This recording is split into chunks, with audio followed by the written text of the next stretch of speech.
Alors, la technique de travail que nous allons opérer, les cours que voici, nous allons ensemble le lire. Nous allons choisir quelqu'un qui va lire. Je souhaiterais que quelqu'un me lise cette première page, ce qui est en bas. Le sacrifice consiste à réaliser des tâches inférieures à notre condition humaine, ou bien à mettre des limites à nos richesses en les partageant autour de nous. Si nous exerçons ce mal volontairement, puisque toute limitation est en elle-même un mal, nous éviterons que ce mal apparaisse dans nos vies sous une autre forme et nous rentrerons alors dans un rang supérieur, la sphère de Hokmah, source d'amour christique. Nous avons mis cette portion de phrase en première ligne pour montrer l'essentiel de la philosophie de notre école.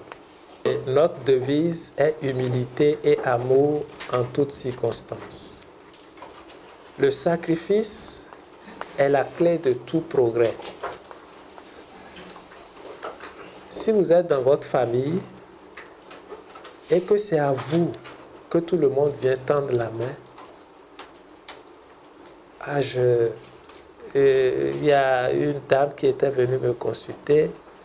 Elle était fatiguée. Je suis fatigué. C'est à moi, on vient toujours demander. Je donne. Et puis après, c'est moi, on insulte toujours. Et puis j'ai ri. Donc je dis, bon, madame, on va essayer d'inverser les choses. On va inverser les choses. On va trouver une autre personne dans votre famille. Et puis ce don que Dieu vous a donné, qui vous permet de donner aux autres, on va faire en sorte que ce soit vous qui allez demander maintenant. Elle dit, ah non, qu'elle préfère que ce soit les autres qui viennent. Je dis, lorsque vous avez atteint un certain niveau spirituel et que Dieu sait que vous avez une certaine potentialité d'amour, il met entre vos mains certaines choses pour que vous puissiez le distribuer. Donc c'est une grâce que d'autres viennent vous tendre la main. Je vous tends la main. Tends-moi la main qui doit recevoir, elle est toujours en dessous. N'ayez pas peur de rendre les autres heureux.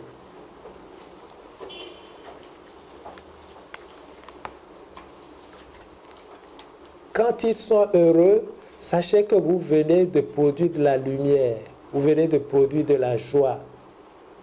Et c'est à votre actif. Mais regardez ce que Kabbalah dit. Nous éviterons que ce mal apparaisse dans nos vies sous une autre forme et nous rentrerons dans un rang supérieur. Seul le sacrifice permet de s'élever spirituellement. Quand vous donnez quelque chose, il y en a qui s'enorgueillissent. Moi, oui, je partage. Non. Je vais vous dire quelque chose. Supposons que vous êtes bloqué à un certain moment et que vous voulez faire quelque chose, vous ne voyez pas d'issue. Arrêtez-vous un moment. Allez prendre un sac de riz ou un paquet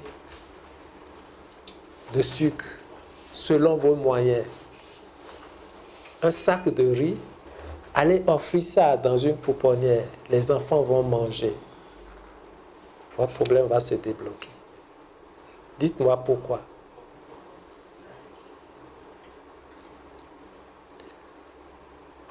Parce que les enfants que vous avez nourris, ces enfants ont une âme.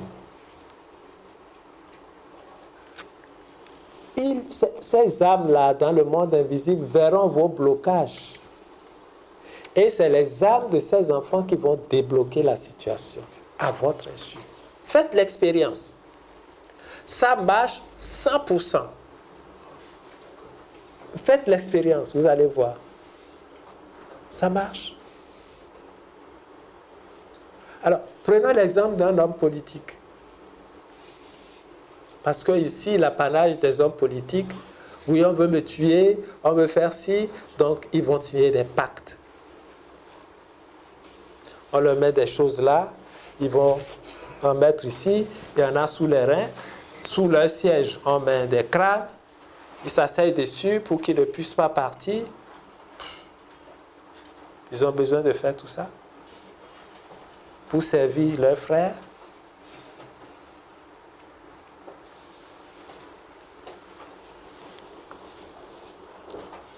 Servez le peuple. Faites que le peuple soit heureux. Le jour où il y a un attentat qui vous attend, vous ne passerez pas par là. Parce que les êtres humains savent, ils oublient qu'ils ne travaillent pas pour eux-mêmes, mais ils travaillent pour une autre conscience qui est au-dessus de la leur, mais qui se nourrit d'amour. Plus vous créez d'amour, plus il vous protège. On a besoin de tout ça pour ça? Non. On n'a pas besoin de tout ça. C'est pourquoi ce royaume que le Christ veut créer, c'est un royaume où les premiers doivent être au service de ceux qui ont besoin, qui sont dans le besoin. Dans un petit village, il n'y a pas maternité, il n'y a pas route. Vous êtes mère, créez-en. Donnez le sourire. Et je vais voir la sorcière qui va vouloir attenter à vous. Il ne peut pas. Il ne peut pas. Donc, c'est dans cette certitude spirituelle que nous souhaitons que vous rentriez. Il faut rentrer dans cette certitude spirituelle. Aller au-dessus des religions.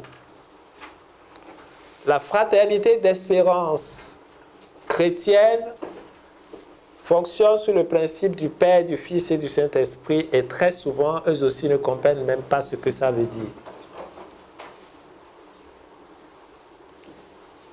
Le Saint-Esprit, c'est cette manne divine que vous recevez chaque fois que vous faites œuvre de sacrifice. Vous ne pouvez pas faire œuvre de sacrifice sans que vous receviez un Esprit Saint. Ce n'est pas possible. Et lorsque vous allez recevoir suffisamment d'Esprit Saint, vous entrez dans le royaume du Christ. Et l'Esprit qui incarne, l'être chez les chrétiens qui incarne cet Esprit Saint, c'est la Vierge Marie. Elle est l'image personnifiée de la souffrance de la nature, de la souffrance qu'on ressent quand on fait des sacrifices. Parce que vous n'avez que 1000 francs. Et une personne est en agonie, il a juste besoin d'un peu d'eau. Vous avez sorti l'eau, les 1000 francs pour acheter de l'eau. Vous avez soif. Vous sentez une souffrance. De cette souffrance, l'Esprit Saint le comble. C'est personnifié par la Vierge Marie. Et maintenant, lorsque suffisamment vous êtes imbibé d'Esprit Saint, vous entrez dans le royaume du Christ. Vous devenez le Christ. Et celui qui est rempli suffisamment d'amour voit le Père. Donc c'est toute une démarche spirituelle. Alors si vous êtes musulman, on vous demande l'humilité. L'humilité, c'est cette vertu intérieure qui vous permet de vous humilier entièrement et de vous mettre à la face de Dieu, mais dans son aspect le plus pur possible. Voilà pourquoi l'islam est venu après. C'est Dieu lui-même qui se fait dévoiler. À un certain moment, il dit, je suis le Père, le Fils et le Saint-Esprit. Et quand la conscience de l'homme a évolué, il vient et dit, maintenant je suis l'absolu. Quelle contradiction il y a dedans? On a besoin de faire des guerres pour ça? On n'a pas besoin. Et c'est justement tout ça qu'à l'étude, vous allez apprendre pour être des hommes de l'univers, de ceux qui savent. Et vous allez sourire pour beaucoup de choses. Et vous allez vous énerver quand on va traiter vos frères d'une certaine manière. Et à partir de là, vous ne pouvez que réagir en étant les porte-parole des forces de lumière. Oui, vous voulez poser une question? Oui. Revenons sur l'Esprit Saint. Vous avez dit que j'ai noté que l'Esprit Saint est la manne qu'on reçoit lorsqu'on fait un sacrifice. Donc, si je comprends bien, ce sont des bénédictions, les grâces de Dieu. C'est ça l'Esprit Saint. Donc, c'est tout à fait différent de ce qu'on nous dit à l'Église, où on dit, quand tu reçois l'Esprit Saint, tu parles en langue. Quelle langue? Oui, il y a des gens qui parlent en langue. Ce que vous devez comprendre, c'est que, ouais, je suis assis là. Vous voyez ces mouvements que je fais, ces petits mouvements. Je ne peux pas le faire si je ne reçois de force de là-haut. Rien que ça. Mais, même quand je veux parler, je ne peux pas parler si je ne reçois ce fluide-là qui descend. Je schématise pour que vous compreniez. Ce fluide va descendre. Vous allez voir tout ça à travers la Kabbale, tout ce que je suis en train de dire. Ce sera clair et net.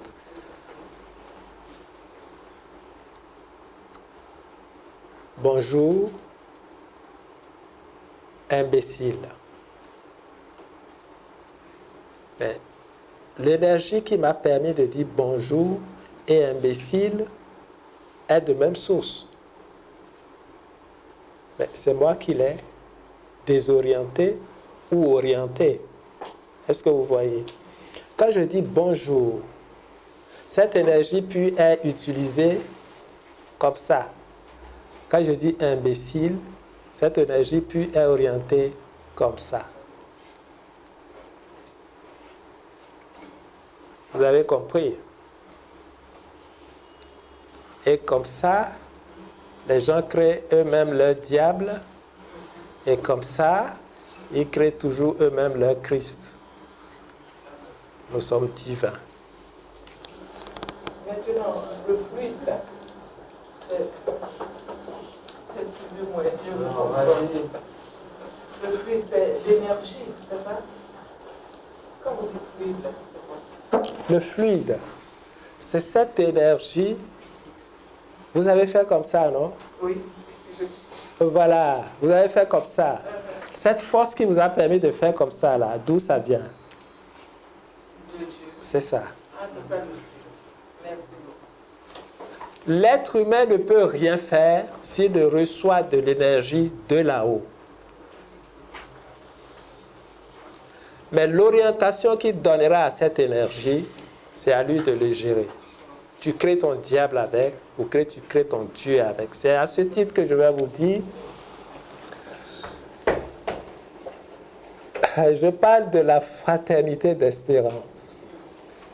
Les chrétiens, ils ont dit le paradis, le purgatoire. Alors oui, effectivement, puisque ça fait, avec leurs pensées, comme je viens de vous le dire, ils vont créer eux-mêmes ce paradis. Le paradis des chrétiens existe. Et c'est vrai, quand ils vont mourir, ils vont se trouver, eux tous, dans leur paradis, dans ce que collectivement ils ont créé. Dans ce que collectivement ils ont créé. Ben, vous savez que la Vierge Marie est une création collective.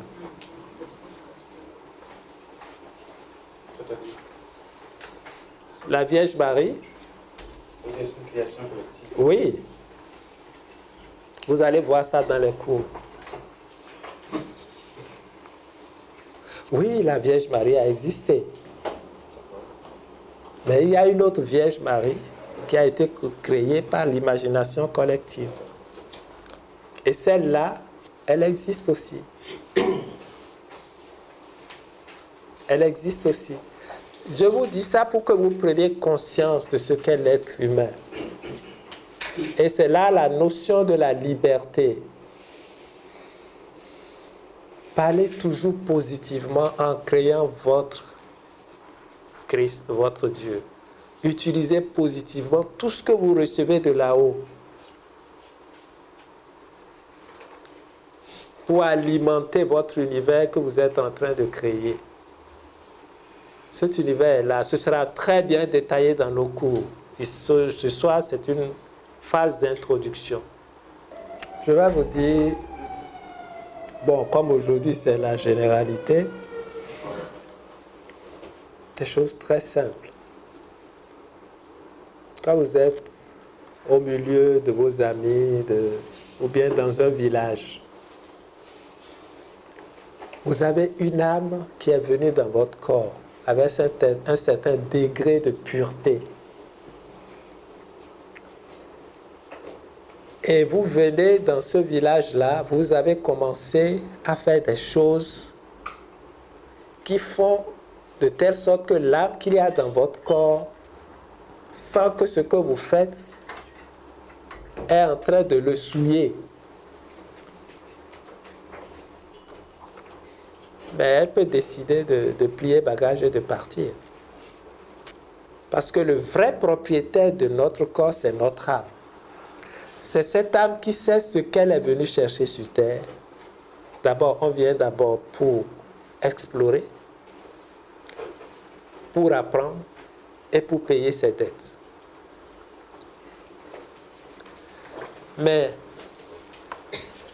quand vous venez et que les actes que vous posez font en sorte que le degré d'évolution que l'âme a déjà atteint, vos actes, vos comportements et tout ce que vous faites sont en train de le dégrader, elle dit, mais celui-là, il me met en retard. Et puis elle décide de partir. Oui? J'ai du mal à comprendre un peu. Est-ce que l'acte oppose est dissocié, pardon, je veux dire, le corps qui pose l'acte est dissocié de l'âme en même temps dans le corps. Je me dis que ce sont les mêmes responsables. Non. Si vous posez un acte, votre âme et votre corps en sont tous responsables. Non. Et je vais vous expliquer un peu. C'est parce que nos états, retenez bien ce que je vous dis là, parce que quand on sera sur le coup, on n'aura pas des opportunités de discuter de ces choses. Nos états ne fonctionnent pas correctement.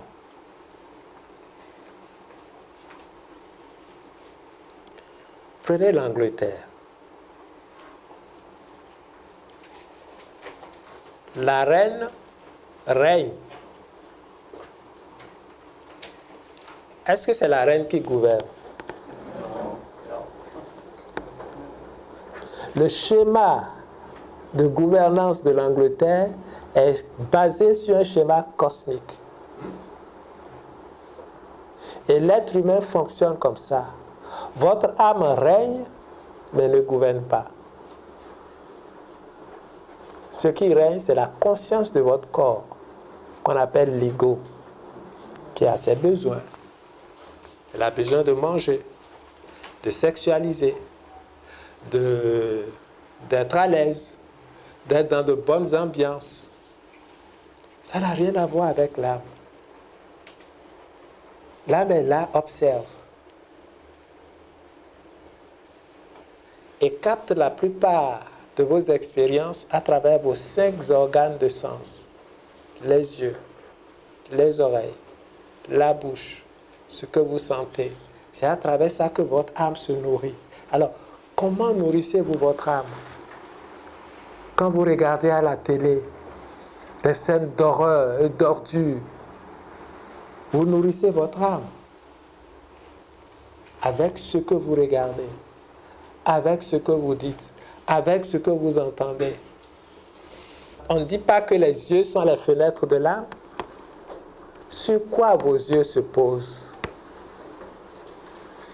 Qu'est-ce que vous avez entendu aujourd'hui? Aujourd'hui, moi, je me suis dit, je suis dans la grâce divine. Parce que j'étais dans un taxi ce matin quand je venais, la portière avant n'était pas fermée. Un monsieur passe à côté, il dit au taximètre, la portière n'est pas fermée.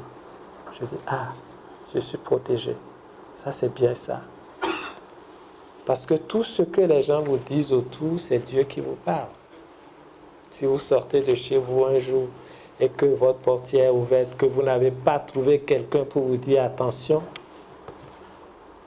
Je sors tout à l'heure d'une pharmacie, je viens. Il y avait une moto qui venait à vitesse. Et une jeune femme était à côté. Ah, attention, il y a une moto qui vient. Je me suis arrêté. J'ai dit merci. Tout vous parle. L'âme règne, mais ne gouverne pas. Est-ce que vous voyez? Faites le choix de ce que vous allez regarder et prenez conscience qu'en regardant, vous nourrissez votre âme. Elle a besoin d'expérience, elle a besoin d'apprendre. Mais il ne faut pas y mettre n'importe quoi. N'y mettez pas de la poubelle. Les scènes de violence, et vous allez me dire, je suis allé me coucher, j'ai fait cauchemar. Alors quand quelqu'un vient me voir, me dit, j'ai fait des cauchemars, qu'est-ce que tu regardes? Qu'est-ce que tu manges? Mais tout ça vous sera bien expliqué. Pour que maintenant, nous entrions dans notre vie en tant que citoyens de l'univers. Je disais l'autre jour ici, quand nous parlons de ces choses, il y a plein d'esprits qui nous entourent et qui veulent entendre ce qu'on dit. Parce qu'il y a beaucoup de gens qui étaient morts, qui étaient partis, qui n'ont pas eu la chance d'apprendre. Mais ils viennent ici pour apprendre. Et repartent. La reine d'Angleterre règne, mais ne gouverne pas. Dans nos pays ici, on n'a pas d'âme. La reine d'Angleterre représente l'âme de l'Angleterre. Et ceux qui gouvernent, c'est des gens qui sont formés dans la science spirituelle, qu'ils soient francs-maçons, qu'ils soient, pas ce que les gens font ailleurs, qu'ils soient d'un certain niveau, ils ont la formation spirituelle qu'il faut pour diriger. Alors si un jeune va aux États-Unis, il débarque, il ne connaît rien de la vie, vous le mettez à un ministère, il le dirige comme il veut. Ça veut dire que vous avez un ego qui va mettre à mal l'âme qui est à l'intérieur. Donc toutes ces scènes que nous voyons qui perturbent nos vies, c'est parce que nous n'avons pas à la place qu'il faut les gens qu'il faut. Nous souhaitons que ce soit vous, avec la formation que vous allez recevoir. Et je suis sûr qu'avec cette formation que vous recevez, chacune des cellules de votre corps est en train de changer de vibration. Ça veut dire que demain, les enfants qui passeront par vous ne seront pas la même chose. Ce seraient des enfants d'un niveau très élevé qui vont changer ce pays. Parce qu'avec la qualité de la pensée, vous aurez les mêmes qualités de dirigeants. Tous les peuples méritent leurs dirigeants. Et ils sont le reflet de nos pensées. Quand nous allons changer notre façon de penser, de voir le monde, nous aurons les gens qu'il faut pour bien nous diriger. Il ne faut même pas se fâcher contre eux. Ils sont nos reflets. C'est nous qui les avons formés. Si on doit m'interroger sur les formes de gouvernement qu'il faut pour l'Afrique, nous aurons notre mot à dire. Bon, excuse-moi. J'ai lu dans un document que lorsqu'on donne par exemple sa voix, son bulletin de vote à un homme politique, on participe au karma de ce dernier et ça peut s'étendre sur des centaines de vies.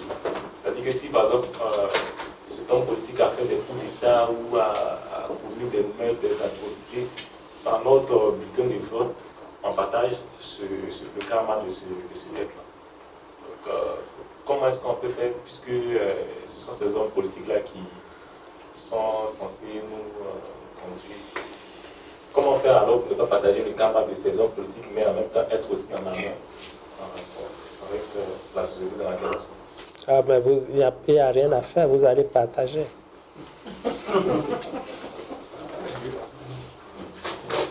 Vous allez partager. Vous posez un problème très important parce que vous pensez que nous sommes nés en Côte d'Ivoire par hasard. Non. Si toi, ton âme dans tout le monde entier, là, c'est ici qu'elle est venue parachuter, c'est que tu as une mission dedans. Tu as une part de responsabilité. Et les êtres humains évoluent par vagues. Peut-être que tous ceux qui se trouvent en Côte d'Ivoire en ce moment, il y a 300 ans, étaient ensemble quelque part dans une autre région. On s'est haïs, on s'est aimés, on a fait beaucoup de choses. Et maintenant, Dieu nous transpose dans cette zone géographique pour résoudre un problème. Et lequel problème? Apprendre à s'aimer. Utiliser toutes les contradictions, utiliser tout ce qui nous oppose pour que, au moyen de notre capacité mentale, nous puissions toujours dégager ce qui unit. C'est ça le Christ, unir. Donc, vous ne pouvez pas y échapper. Oui, madame? Merci, maître. À ce moment-là, la question qui me vient, c'est de savoir ce qu'il faut faire quand on se retrouve dans des situations où justement on a envie d'améliorer les choses, de changer les choses et qu'on rencontre des résistances.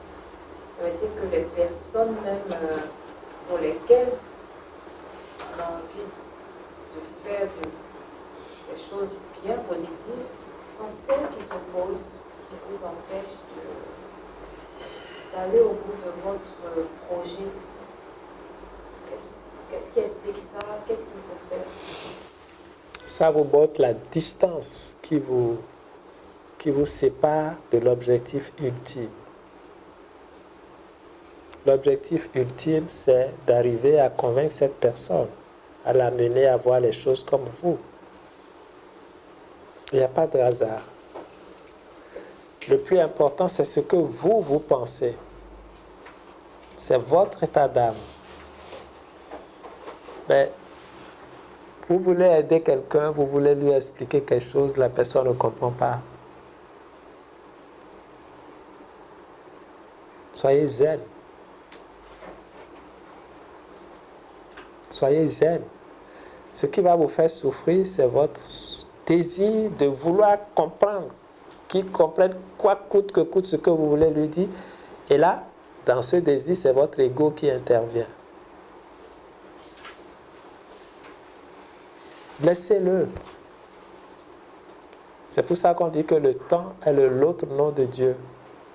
Parce que ce que vous lui expliquez de manière naturelle, c'est un Dieu qui lui parle.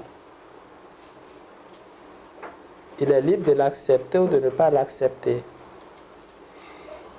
Vous allez voir dans nos cours comment on peut apprendre par la douceur, mais aussi par la rigueur.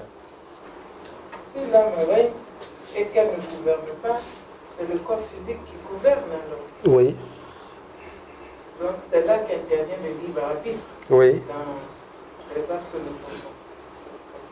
C'est ce que je fais ça. Est-ce que l'homme est libre? Bon, je ne dirais pas que l'homme est libre à 100%. Donc c'est vrai qu'on a une certaine liberté, mais c'est une liberté qui est contrôlée. Parce que si l'homme était totalement libre, il allait orienter son destin comme il veut et la manière qu'il veut, alors qu'il y a des forces qui sont supérieures à cet homme-là, qui régissent, qui qui intervient dans des domaines qui dépassent l'entendement de l'homme. Donc je pense qu'il a une liberté conditionnelle. C'est ce que je pense. Moi, j'allais dire que non, l'être humain n'est pas libre. Parce que chacun des êtres humains, chaque être humain plutôt, pardon, est un élément constitue en fait, un univers. Donc cet univers-là doit fonctionner avec, on va dire, les principes qui régissent tous les êtres humains. Donc il n'est pas libre en fait. Quel est le destin de l'homme? À mon avis, le destin de l'homme, c'est de rejoindre la source divine. De rejoindre la source divine. Nous sommes tous divins, je vous ai dit ça. Nous sommes faits à l'image et à la ressemblance de Dieu. C'est ce que les gens disent. Mais on vous dira à l'étude qu'on est fait seulement à l'image de Dieu. Et l'homme doit travailler pour devenir sa ressemblance. Alors pour devenir la ressemblance de Dieu, nous sommes déjà l'image. Mais très souvent une image pâle.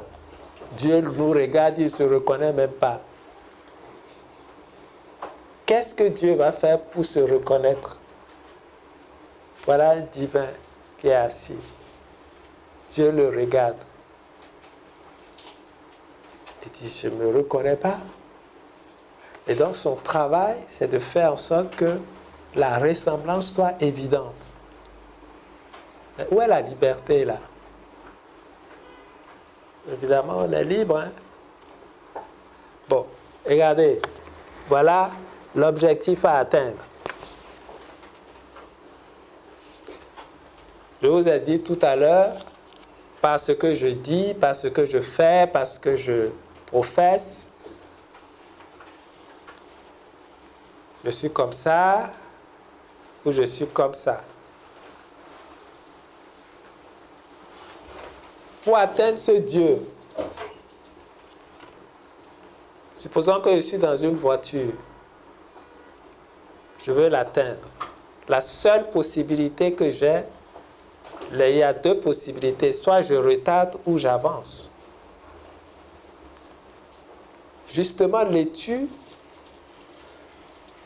est le cadre dans lequel vous prenez conscience de la possibilité d'avancer votre destinée, c'est-à-dire la ressemblance divine. Vous êtes déjà à l'image. Donc, en appuyant sur l'accélérateur ou en retardant, en tout cas, Dieu est là. Lui, il attend toujours. Ça peut durer l'éternité. Où est la liberté, là? Justement, vous êtes venu à l'étude, consciemment ou inconsciemment, pour accélérer le travail. Parce que quand je fais toujours comme ça, j'insulte, je fais de mauvaises choses, je signe des pactes, et où il ne faut pas. Regardez, nous sommes ici assis en train de travailler. Il y a des gens, par les pactes qui vont signer avec des forces de ce côté, puisque je ne dis jamais presque leur nom, parce qu'en disant leur nom, vous vous reliez à ce niveau.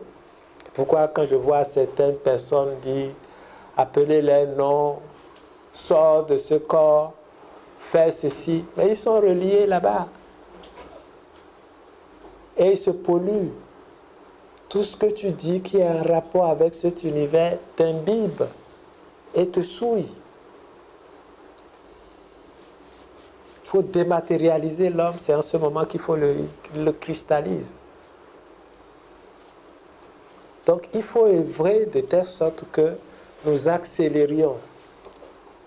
D'abord connaître les principes, les lois, cheminer, savoir parler, savoir que tout ce que nous faisons, nous sommes reliés à ce monde divin qui est impersonnel et que c'est par l'orientation que nous allons donner à cette énergie qu'on accélère la ressemblance, qu'on retarde la ressemblance. Moi, j'ai vécu des cas, hein. Il y avait un journaliste, un journal qui sortait, qu'on appelait le dénonciateur. Et le dénonciateur, un jour, j'étais à Edipresse. le directeur général Didier m'a donné un journal. Quand je l'ai ouvert comme ça, oui, quand je l'ai ouvert, j'étais envahi par... Et puis j'avais commencé à avoir le vertige. Je l'ai refermé.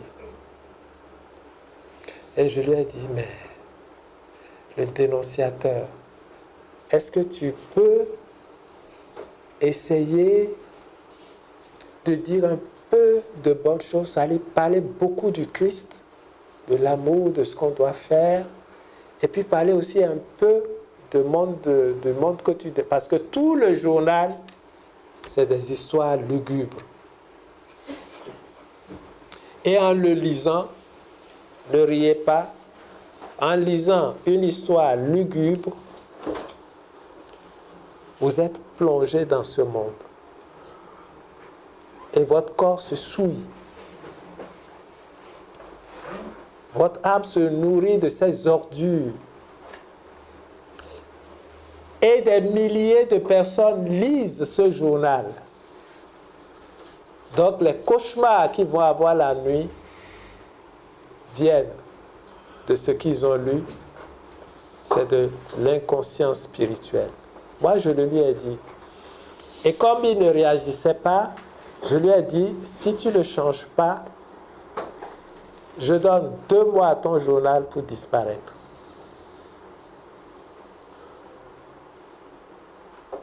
Deux mois après, il faisait les ventes records. Et je vous dis, 2 mois après, il a chuté. Jusqu'à ce qu'il ferme le journal. Et on s'est retrouvé un jour à Fréquence 2, où il parlait que c'est moi le diable. Qu'il allait prier pour moi, pour faire sortir le diable que j'ai dans le corps. Paix à son âme, le journaliste Paul Docuy. Et Fatoubi, il dit qu'il va prier pour toi. Je dis, il n'a qu'à prier, on ne refuse jamais la prière. Il a prié, j'étais là, je le regarde. Bon, comme il n'y a pas de diable qui va sortir, il dit que je suis le diable personnifié. Non, on ne lit pas tout. Ce n'est pas tout qu'on lit. Les yeux sont les portes de l'âme. Tout ce que vous lisez, l'âme s'en nourrit et s'en charge. C'est ça la spiritualité. Faire la spiritualité, c'est ce qu'on est en train de dire là. Pour que cela modifie notre comportement, pour qu'on soit plus heureux. Pour qu'on ne dise pas à la maison, c'est ma tante qui est en train de me gêner. J'ai l'exemple d'un monsieur qui est au Canada, qui dit que c'est sa maman qui fait que lui n'arrive pas à avoir travail. Je dis, bon, fais-moi venir ta maman. Quand la maman vient, elle dit complètement autre chose. La maman dit, mes enfants là, leur papa est mort il y a 10 ans. Il a dit, si je meurs là, ils n'ont qu'à me faire mon tombeau. Il y a 10 ans, ce que papa a dit, ils n'ont pas fait.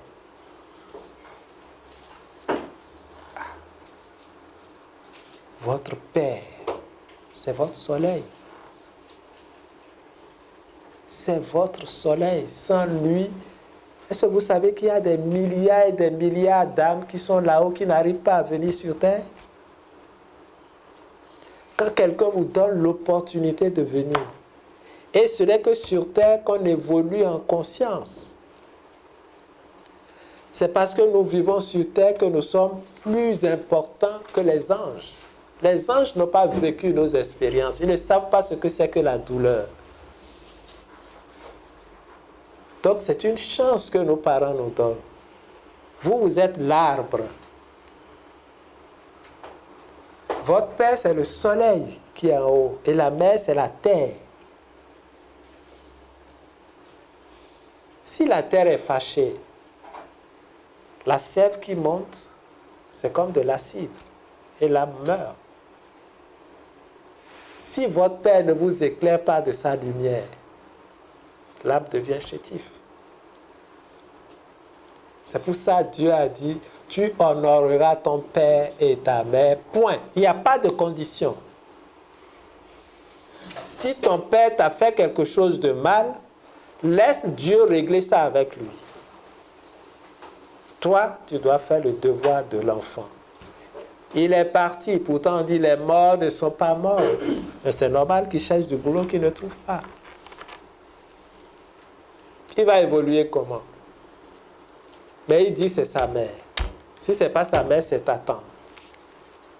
Soyons responsables de notre spiritualité. C'est ça le rôle de l'étude.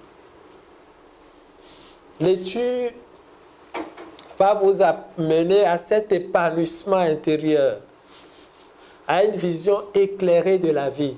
On n'est pas parfait, vous allez encore commettre des erreurs, mais en commettre le moins possible. Il y a des choses auxquelles on s'allie et on ne sait pas.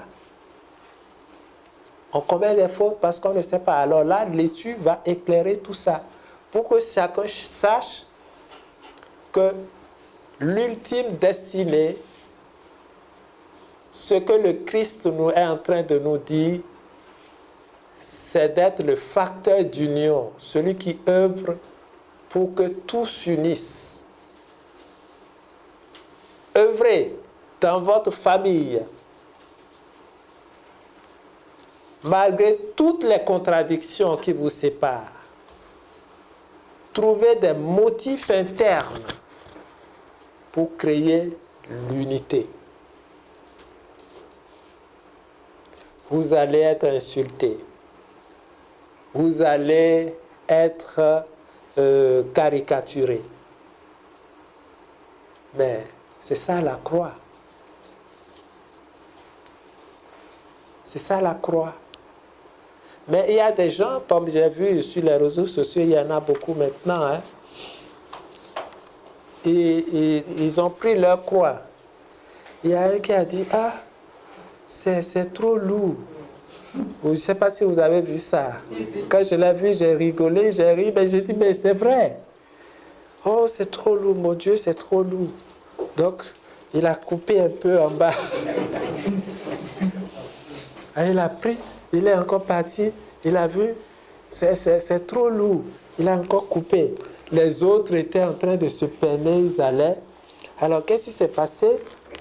Ils arrivent quelque part, il fallait déposer cette croix-là sur un pont, pour en faire un pont. Alors, pour les autres posent leur croix et ils passent. Lui, il arrive là, il pose sa croix, il se rend compte. C'est magnifique comme image. La croix, ce sont les épreuves de la vie. Ces épreuves sont indispensables pour que l'être humain réfléchisse et trouve au plus profond de lui-même les raisons de réaliser cette unité. Ce n'est pas facile, mais c'est le prix à payer. Et il faudra le faire de manière consciente, sans retarder notre objectif. Et l'étude vous aidera. Et l'étude vous demandera à votre tour d'œuvrer, de ne pas garder ces connaissances pour vous. De faire en sorte que par vos actions, le monde devienne meilleur. Au lieu de choisir le chemin, mais pas la destination. Ça veut dire que la destination est connue. Maintenant, par quel chemin on va y arriver? On peut utiliser des voies détournées, mais la finalité ne pourra pas l'éviter. Oui, Oui, on ne pourra pas l'éviter. Voilà Dieu, tout-puissant. À un moment, il y a une toute petite parcelle qui se dégage. Il dit, il va faire ses expériences, il s'en va. Mais lui qui est parti, Dieu lui a donné toute la puissance que lui-même il a. Mais souvent, on ne sait pas. Et il va se créer, il fait ce qu'il veut. Mais, tout ce qu'il fait là, il n'est pas oublié par Dieu. Hein? Il ne peut même pas ne pas revenir. Ce n'est pas possible, puisqu'il fait partie du corps de Dieu. Mais où est la liberté là? Voilà pourquoi Dieu est patient.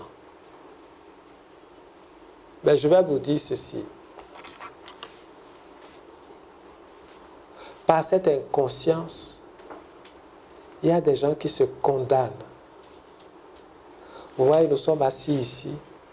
Nous formons peut-être une trentaine de personnes.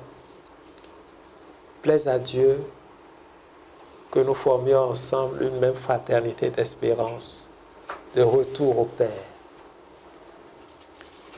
Imaginons qu'un parmi nous, parce qu'il veut être homme politique, il va quelque part et on lui dit, pour être homme politique, pour que tu veuilles avoir le pouvoir, on va te faire telle chose, telle chose, telle chose. Mais laquelle chose, tout ce qu'on va lui faire, c'est pour le lier à des forces inférieures. Lui, il quitte notre trajectoire. Son âme peut errer pendant 400 ans, alors que vous êtes en train d'évoluer. Mais lui, Dieu ne l'a pas oublié. Mais il perd du temps. Il souffre pour rien. Jusqu'à ce qu'un jour, il prenne conscience. C'est pourquoi je vous demanderai tous de faire partie d'une religion. Parce que la religion, c'est une famille d'espérance. Et on doit militer dans cette famille, selon les codes de cette famille, parce que la base de tout, c'est l'amour. Et ce cadre est le cadre dans lequel nous allons exercer tout ce que nous sommes en train d'apprendre ici. Comme j'aime parler sous des cas précis, j'ai un ami qui veut être maire. Et je suis allé au Bénin, il est venu me voir, il veut être maire, il n'a pas beaucoup d'argent.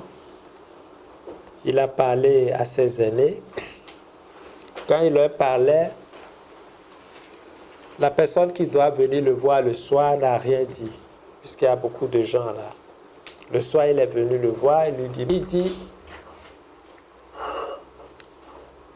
tous tes camarades que tu vois là, il y a beaucoup qui viennent chez moi et puis je leur fais les choses.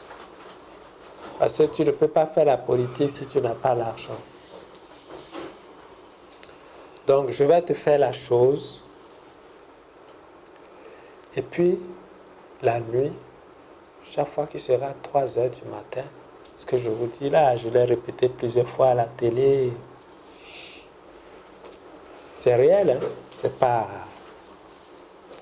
À 3 heures du matin, il y a quelqu'un qui va t'amener un sac. Tu ne lui dis rien. Tu prends le sac, tu vas dans la chambre destinée à cet effet, tu déposes le sac et puis tu vas dormir. Le lendemain, c'est des liasses d'argent que tu vas avoir. Tu pourras faire tout ce que tu veux. Devenir homme politique, devenir tout. Et qu'il voulait mon avis. Je lui ai dit, ah, et le vieux qui t'a parlé de ça, lui-même il est riche. Il a dit, ah non, c'est un vieux comme ça. Je dis, ah, pourquoi lui-même n'est pas riche? Pourquoi il n'a pas fait ça pour lui-même? Bon, bref, je vais t'expliquer ce qu'il veut te faire. L'être humain, de par sa capacité créatrice, est capable, lorsqu'une personne meurt et qu'il fait partie d'un niveau inférieur, de commander à son véhicule et de l'intimer à aller passer de banque en banque pour ramasser de l'argent pour venir te le déposer. Mais toi-même, quand tu vas mourir, la partie de son corps qui a été utilisée pour faire la chose qu'on t'a donnée, on va couper ça sur toi. Et toi-même, tu vas te transformer en âme errante pour aller chercher de l'argent par-ci, par-là, pour une autre personne. Ça peut te prendre 400 ans. Ça peut te prendre 500 ans. C'est ça que tu veux. Il a commencé à trembler. Tu dis, ah bon? Donc va le voir et dis-lui ce que tu penses. Mais ce que tu vas lui dire, ça ne vient pas de moi. Donc il est allé décliner l'offre. Vous voyez comment ce monsieur est un ami, c'est vraiment un ami, peut retarder son ultime destinée. Il va se transformer en âme errante pour des choses futiles d'être mère. Ça, c'est quoi?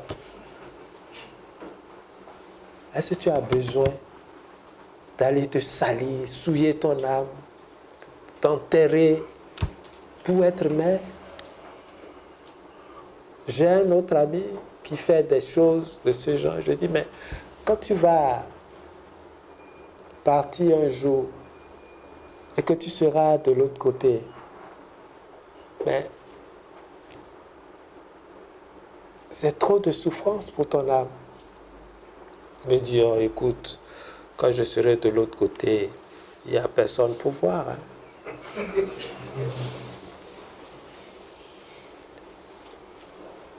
Je dis, ah, c'est un ami, mais c'est à partir de là, quand il a parlé comme ça, que j'ai commencé à le vouvoyer.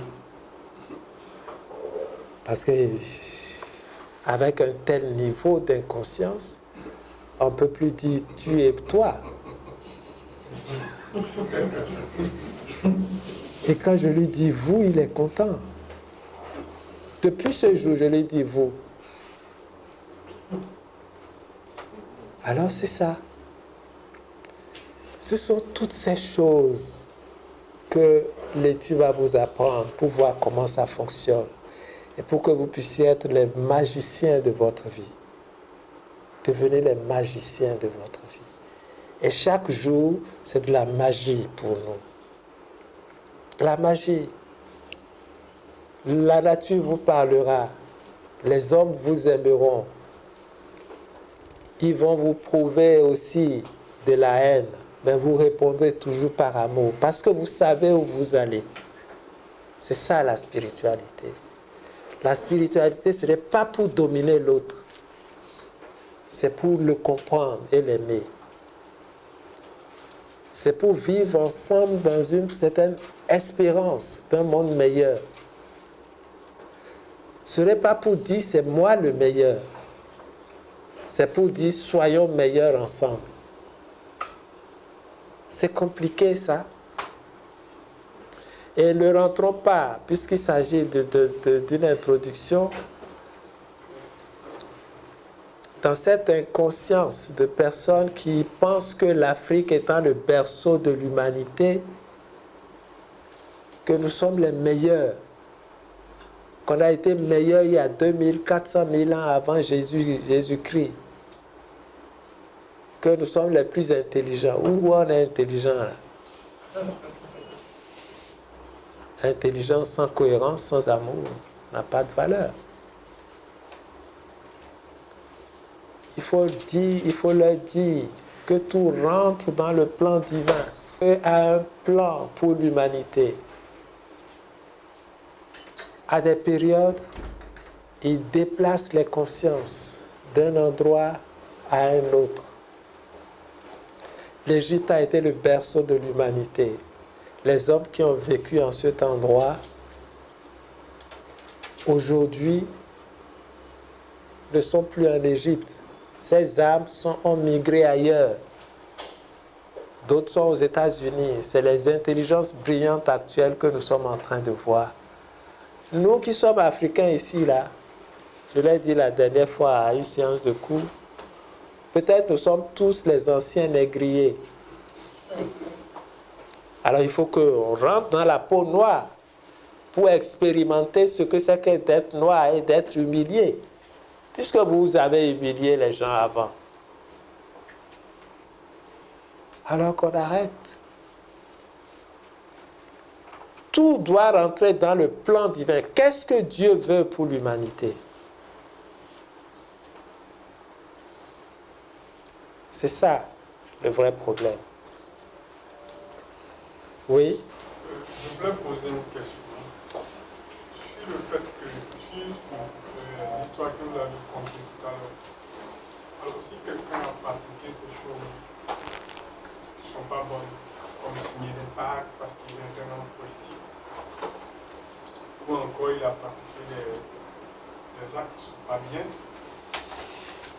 et qu'il est encore vivant, comment peut-il répresser tout ce qu'il a fait, puisque c'est déjà comptabilisé à la rue? Sur beaucoup de mosquées et d'églises. L'église que vous avez construite là, l'argent c'est de l'énergie, ça n'a pas de réalité là-haut. Donc, moi, pour cette question, je laisse la personne avec son Dieu.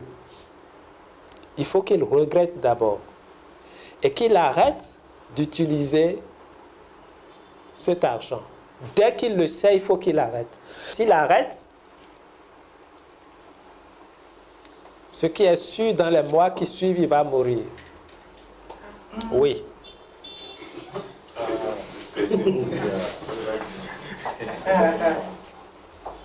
S'il arrête, il prend la décision d'arrêter, il va mourir. Et c'est le prix de la libération de son âme.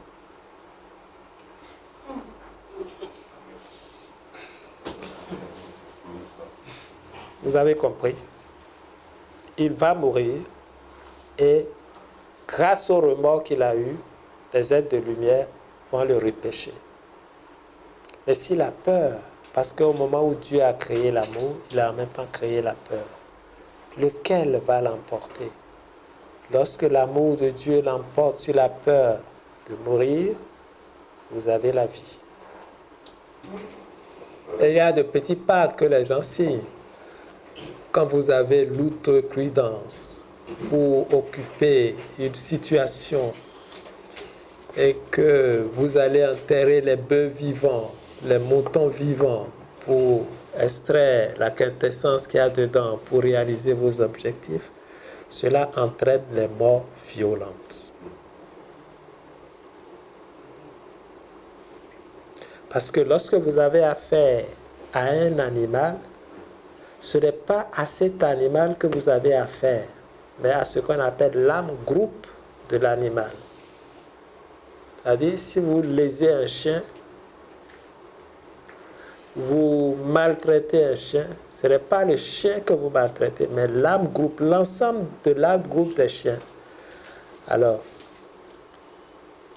la plupart des morts violentes que vous voyez, l'homme est si précieux qu'il ne meurt jamais sans raison profonde.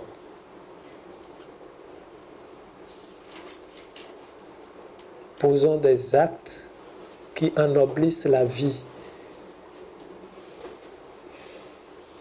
Si on outrepasse cette possibilité, la nature nous le rend.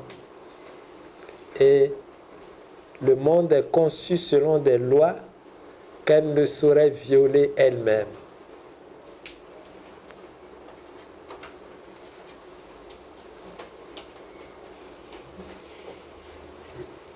Oui. Je voulais poser une question.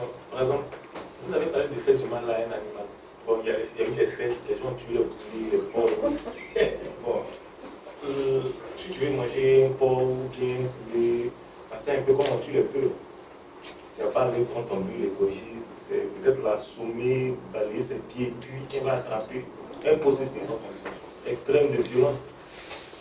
Moi aussi, je mange le poulet. Je mange de temps en temps. Chez moi, je ne mange pas de bœuf. Quand je sors et que je trouve le bœuf, je mange.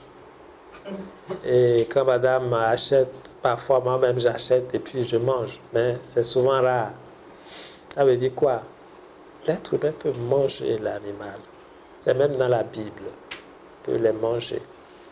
Et la vie est ainsi faite. Les anges se nourrissent de notre énergie. Quand on devient de plus en plus pur. Le problème n'est pas là. Le problème est dans la manière. Le problème est dans la manière et dans l'intention. Et il n'y a pas que les animaux. Il y a aussi les arbres. Les gros arbres, vous voyez les forestiers. Aucun forestier, regardez, demandez à tous les forestiers de leur vivant, quand ils commencent, ils sont tous riches. Mais ils finissent pauvres et malades. À 100%. Pourquoi? Parce que l'arbre que vous voyez, il est debout, peut-être, ça fait 300 ans qu'il est debout. Il y a un esprit dedans. Il y a des esprits dedans. Vous voulez le terrasser. L'arbre a travaillé. Et Dieu a dit que l'être humain est au-dessus de tout. Vous avez besoin du fruit de son travail. Demandez-lui. Parlez-lui. Je veux utiliser ton tronc pour construire des maisons. Là, même qu'elle est là, elle est contente. Parce que vous voulez lui faire passer de plan. Il va quitter un plan pour aller sur un autre. Avant que vous ne finissiez de parler, l'esprit est déjà parti. Vous avez là. Vous le terrassez, vous n'avez rien. Et c'est ça la spiritualité. Savoir que la nature et nous ne sommes pas séparés. Nous sommes identiques à la nature. Mais il faut la respecter. Et il en est de même des chasseurs. Les chasseurs, c'est la même chose. Donc, je pense que si c'est pour mieux vous connaître, pour être plus heureux, il faudra que d'ici quelque temps, quand vous allez rentrer chez vous, votre femme vous dise, le jour où vous allez prendre le cours, c'est tous les jeudis, il faut que votre femme vous dise, mais toi, tu fais quoi? Il est déjà l'heure, il faut partir. Votre femme vous dit de partir parce qu'elle a vu qu'il y a un changement. Quand vous venez maintenant, vous savez lui parler parce que vous parlez à une divinité. Elle est là devant vous, mais c'est une divinité. Il faut la respecter. Et non seulement ça, vous savez que le jour où vous l'avez regardée, elle vous a plu là. Dans sa démarche haletante, son visage reflétant, elle est belle, son charme. On ne sait pas ce qui nous attire d'une femme, mais aussi d'un homme. Hein. Quand on voit tout ça, derrière la femme se trouve l'épreuve. La femme est comme l'hameçon, l'homme aussi est comme l'hameçon. Quand vous l'avez mordu, après l'épreuve se présente. Elle est à la maison, mais elle vous insulte proprement. C'est pas toi qui l'as cherché. C'est là que commence le travail spirituel. Donc, utilisez les défauts de l'autre, parce que la personne que tu vois devant toi est la personne que tu es. Donc, quand elle va commencer à vous insulter, avec les leçons, ce que vous êtes en train d'apprendre ici, vous voyez que c'est plus la peine que je réplique, c'est plus la peine que je réponds. Et puis vous êtes venu une fois, elle vous a insulté, elle a dit la même chose 2 fois, 3 fois, tous les jours, elle dit la même, vous ne réagissez plus. Oh. C'est elle qui va commencer à changer. Parce qu'elle ne va plus vous insulter. Et 20 ans après, la fusion se crée et en vous regardant, vous comprenez ce que l'autre veut dire. C'est ça le travail christique, faire un. Au départ, on était séparés, chacun avait ses défauts. Donc il y a maintenant une transmutation avec le temps des défauts de l'un et de l'autre. On est devenu un. C'est ça le travail christique. Donc je vous souhaite beaucoup de chance dans cette nouvelle aventure spirituelle. La prochaine séance, nous allons entamer effectivement le cours et aller pas à pas jusqu'à ce que nous puissions ensemble voir, comprendre et assimiler certaines réalités transcendantes qui vont nécessairement participer à notre propre transmutation, à notre transformation. Donc sur ce, je vais mettre fin à la séance de ce jour. Pour la gloire de l'Éternel, sous les auspices de l'école transcendentaliste universelle, au nom de nos frères aînés, au nom du Maître Kabbalem, en fonction des pouvoirs qui nous sont conférés, je déclare close cette séance de travail de ce jour. Qu'il en soit ainsi. Qu'il en soit ainsi.